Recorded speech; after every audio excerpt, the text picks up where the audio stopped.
I got a grandmother who still loves me, a good job, and good friends. Hi, Lamar. Hey. Are you ready?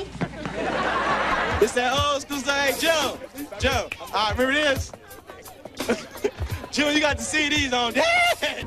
He's probably confused by the fact that you're not making any money. It's coming across as a hobby, you know, like collecting ceramic monkeys. What? Man, I mean, you'd have to be some sort of idiot to not. I didn't know either. My first lieutenant. Designation Jazz. This looks like a cool place to kick it. We've had some good times together, haven't we? Hell yeah. Singing, shooting, running the country. Want to add casual sex to that list? I normally don't swing that way.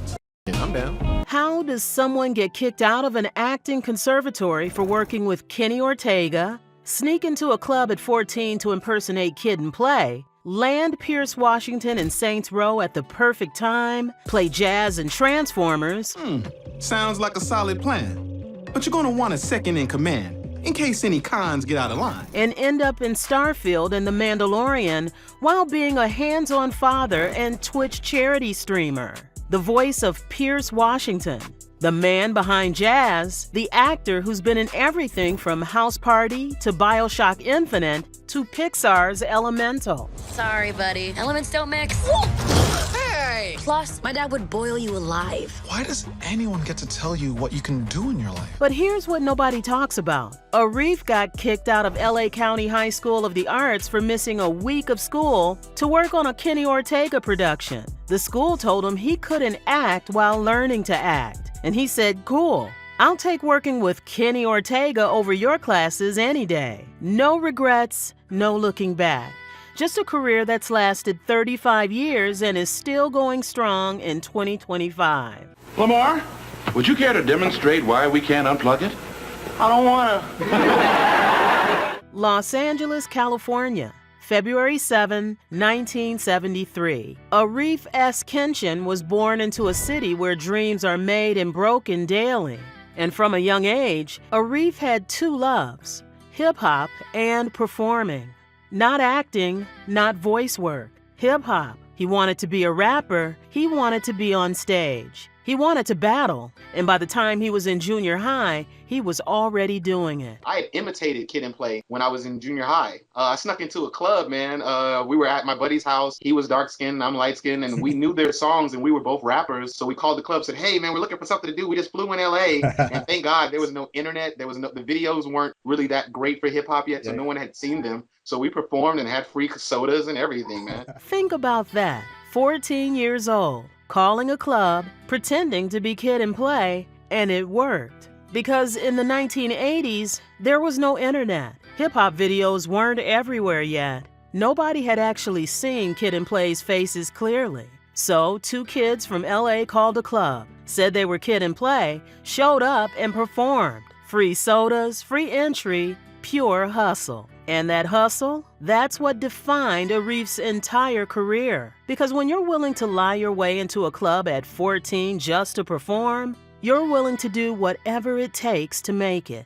But Arif wasn't just rapping, he was also acting.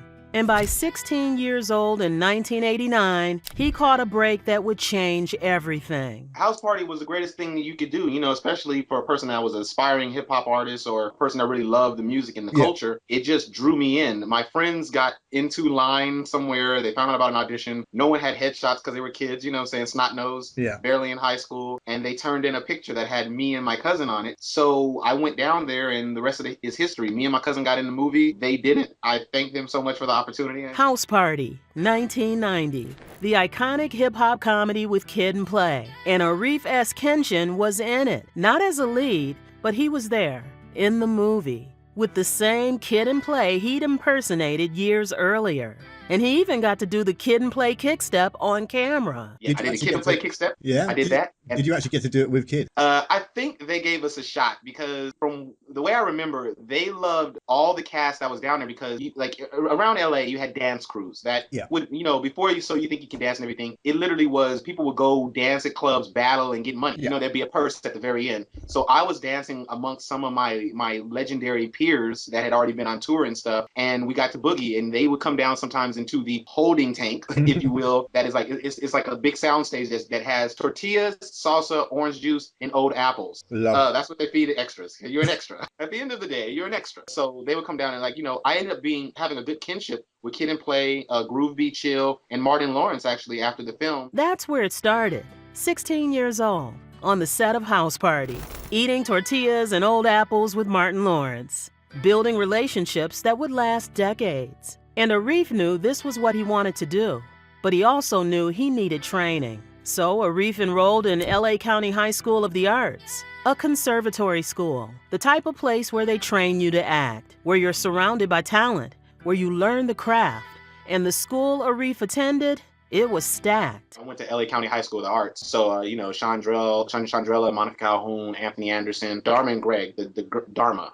Jenna Elfman went there, and Josh Groban went there. Not when I went there. But I'm like, Josh Groban, everybody's like this. Oh, yeah, our school produced the world famous. Anthony Anderson, Jenna Elfman, Josh Groban, Monica Calhoun, all at the same school.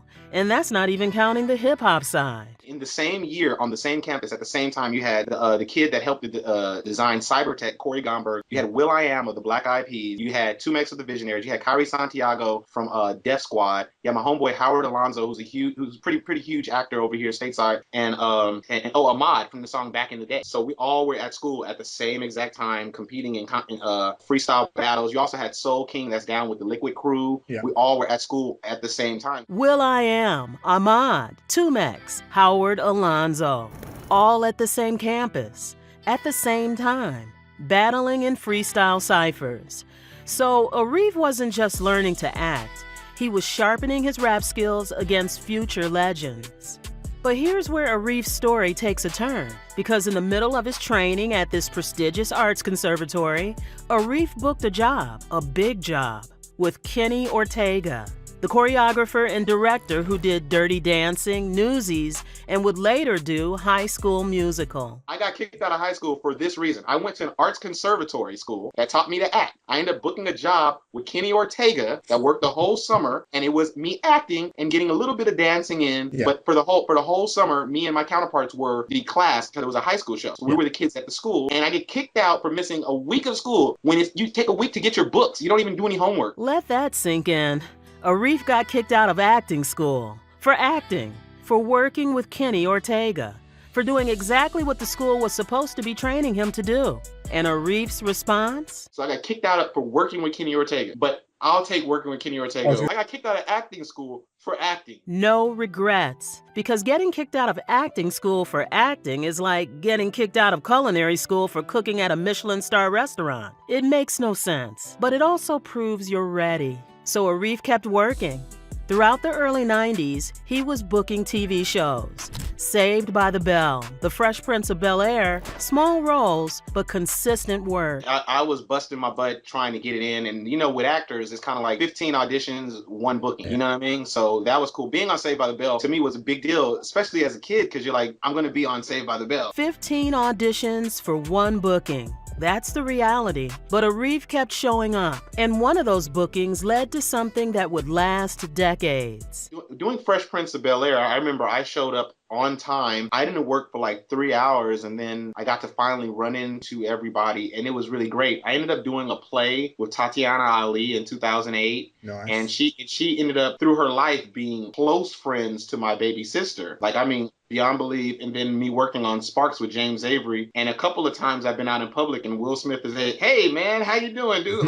Called me out for nowhere. I know he doesn't know my name, but it's just the fact that it's very cool. You know what I'm saying? As an actor. It's nice to be recognized by like that. By your peers, especially a superstar. Fresh Prince, James Avery, Tatiana Ali. And years later, Will Smith still recognizes him. Doesn't know his name, but recognizes the face. Big Willie style. But Arif's biggest TV role came with a show called Sparks, 1996 to 1998. 40 episodes. A sci-fi comedy on UPN starring James Avery and Miguel Nunez Jr. as lawyers who also fight crime.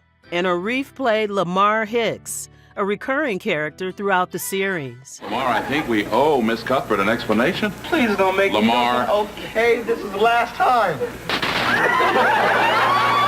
40 episodes over 2 seasons. That's steady work. That's a paycheck. That's building a career. But while Arif was doing Sparks, something else was happening. Something that would define the next 20 years of his career. Dig this, man. There were some kids out there eyeing your red Ferrari.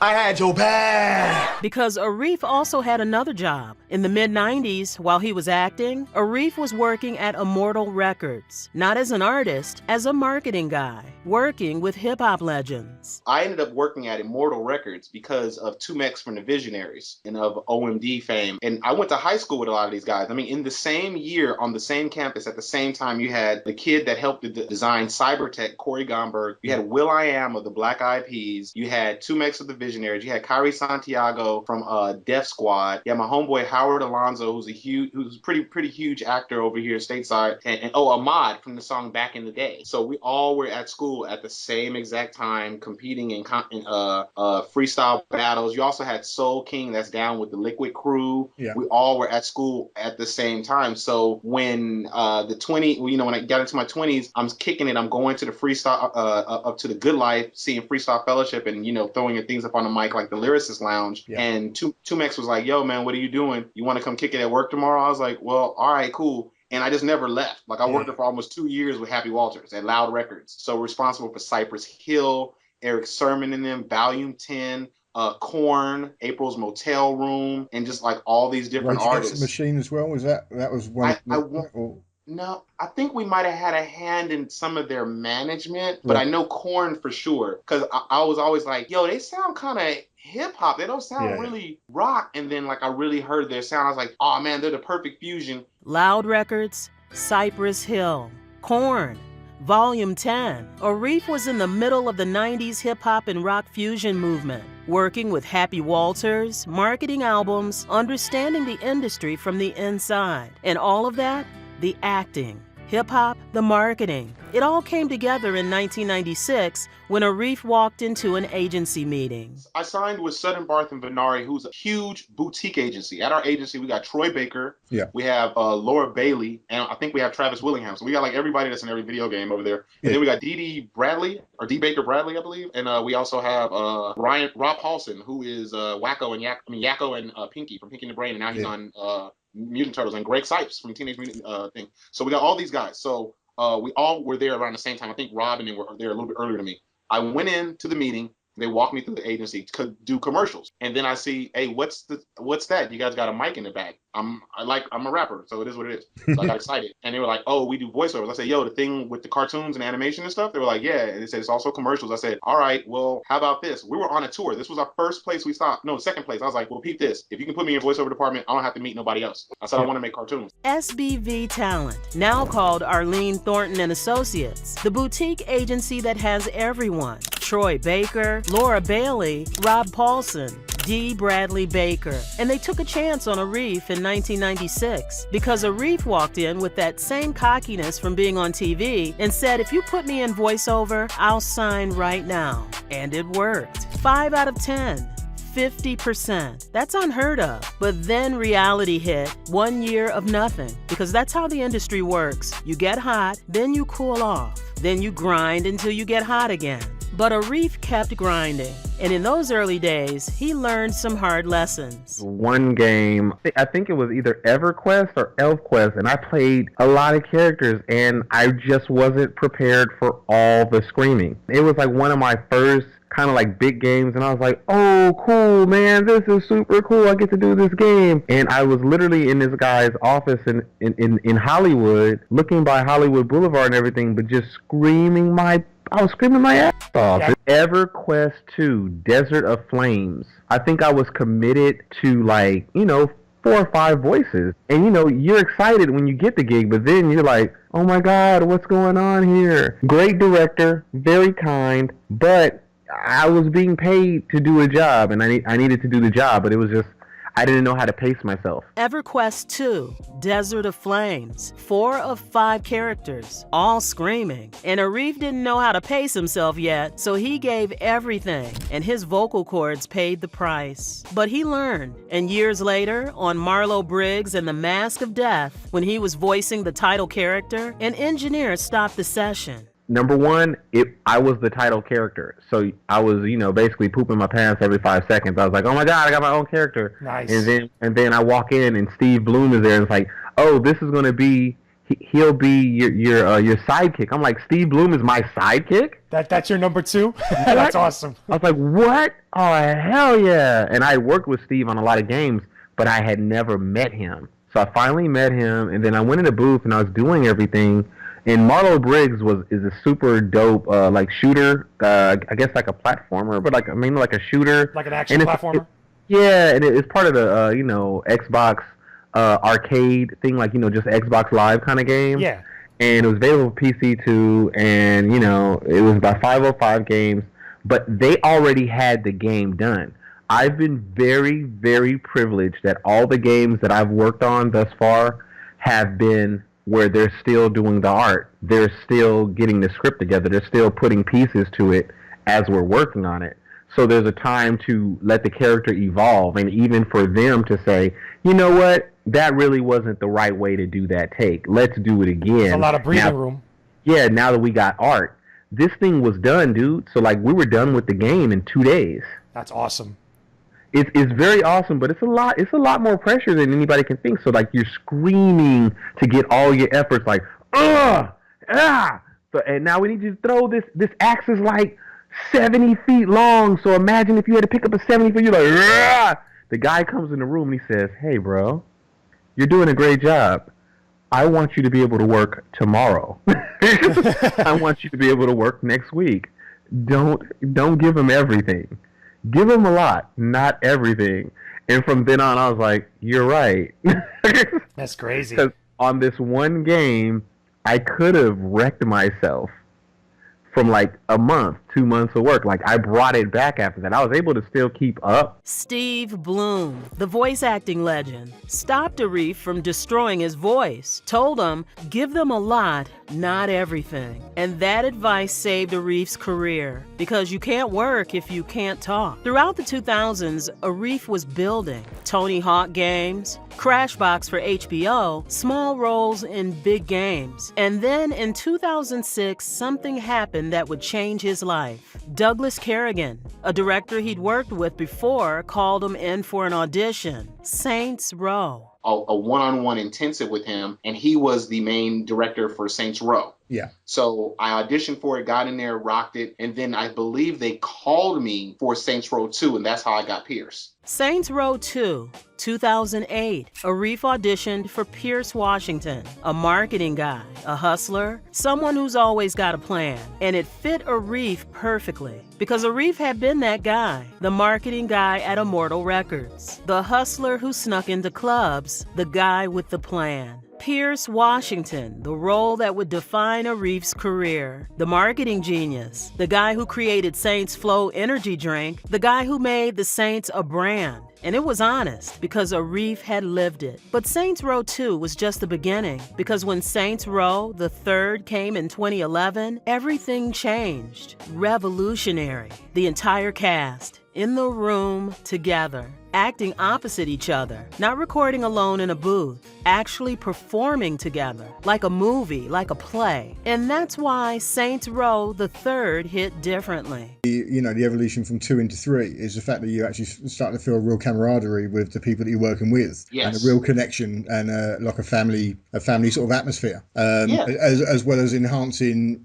perhaps the technical side of things. You're actually enhancing the emotional side of things as well as proper people. Yeah, because like how we're talking, we're having a real human being conversation. That chemistry, that family, that's what made Saints Row iconic. And Arif was at the center of it as Pierce Washington. Saints Row 4 came in 2013. More insanity, superpowers, aliens, and Pierce as director of communications in the White House. From the crack house to the White House, painting it purple. But through all of this, Arif was also building something else. Because in 2012, something incredible happened. Arif got called to voice Jazz. My first lieutenant. Designation Jazz. This looks like a cool place to kick it. Not just any Jazz. Jazz from Transformers. Able to play Jazz, it don't get no better. You're a Transformer. Yeah, I'm a Transformer. I am a G1 generation guy. I'm literally like that's what I'm talking about. G.I. Joe and Robotech. Those were my after-school cartoons. So it's like to be on any of those would be great, but to play an iconic character, not a sidebar or a new character, to play Jazz, Scatman Crothers, who was responsible for so many animated hits, it was a very big deal. And I was very surprised by the take that they chose.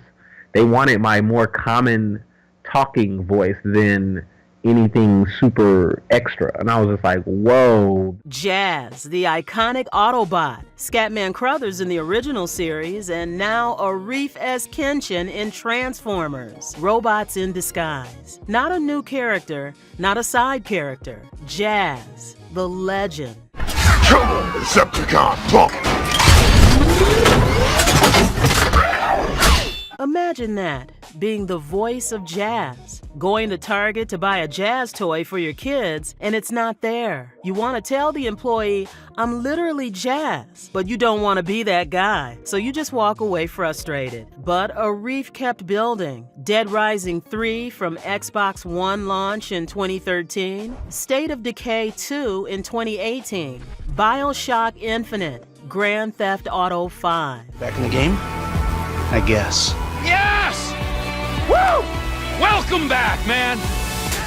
Grand Theft Auto 5, one of the biggest games ever made. And Arif was in a hallway with Keith David, Phil Lamar, Kevin Michael Richardson. Legends. And he only got to do 3 voices when they could have used 5. Arif was like, what did I do wrong? But that's the game. You don't always get everything. Throughout all of this, Arif was also being a father, multiple kids, and he's vocal about it. Doing all right, living out here on the West Coast, and it's summertime, so kids, go in the bag. Yes, I am a hands-on father. Let the world know that I'm not an absentee dad. Hands-on, present, not an absentee dad. And during interviews, his kids are interrupting. His wife is calling. That's real life. That's what it means to be in the industry and have a family. My daughter's 12 and my son is 9. When I cuss in front of them, it's usually from a place of you've messed up and you got to get your act together because you're better than this. It's not a thing of like, oh, we just cuss around the house for the sake of cussing. That's how I was raised. I was raised in the 70s and 80s, so there was a lot of cussing. I didn't want that for my kids. Raising them differently, intentionally, teaching them the craft, showing them his work, but protecting them from the harsh parts. And in recent years, Arif has been diversifying even more. In 2023, he appeared in Pixar's Elemental. Earth can be a little seedy. Nothing weird going on here. Just a little pruning. The Mandalorian Season 3. What are we? What do we stand for? And Starfield, one of the biggest game releases of the year. We reach your constellation. This is all we've been working towards.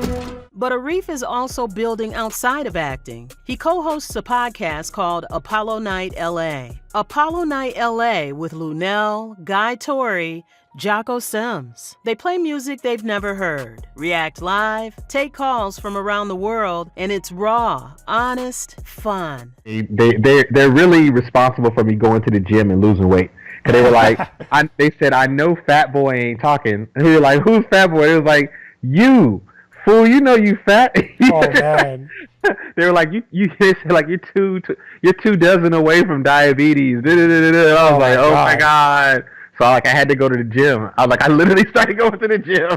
I was like, I'm so embarrassed. So self-conscious. Oh man. Yeah. Oh yeah. Like the dude, like he totally like body shamed me, but it was for the good because I did need to lose some weight, so it's all good. I needed to work out. They keep it real, too real, body shaming him on air until he went to the gym. But that's what friends do. They push you. And Arif is also pitching a TV show. A TV show that we've been pitching around Hollywood.